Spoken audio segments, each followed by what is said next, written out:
Komisi Pemilihan Umum KPU Kabupaten Badung telah menggelar rapat pleno terbuka untuk penetapan kursi dan calon terpilih di Dewan Perwakilan Rakyat Daerah DPRD Badung, Kamis 2 Mei 2024. Hal ini dilakukan setelah KPU menerima buku registrasi perkara konstitusi atau BRPK dari Mahkamah Konstitusi MK terkait sengketa pemilihan legislatif Pileg pada tanggal 29 April lalu. Ketua KPU Kabupaten Badung Gusti Ketut Gede Yusa Arsana menyatakan pihaknya telah membuka kotak suara untuk memastikan keabsahan hasil pemilihan di beberapa daerah yang mengalami perselisihan seperti di Benoa, Pecatu, Abian Semal, dan Mengui.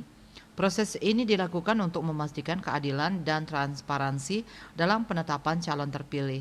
Pihak KPU juga telah menetapkan tanggal pelantikan untuk calon terpilih pada tanggal 4 Agustus.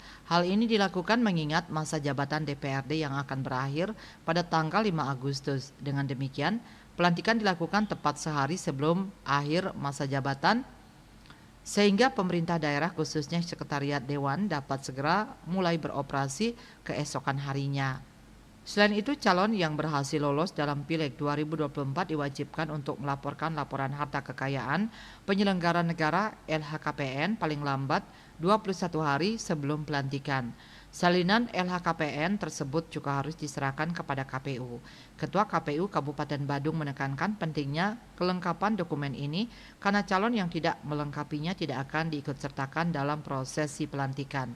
Rapat pleno terbuka ini menjadi momentum penting dalam proses demokrasi lokal di mana keputusan yang diambil akan mempengaruhi arah kebijakan dan representasi masyarakat dalam DPRD Badung. Dengan terselesaikannya proses penetapan kursi dan calon terpilih, diharapkan proses politik di Badung dapat berjalan dengan lancar dan berpihak kepada kepentingan rakyat.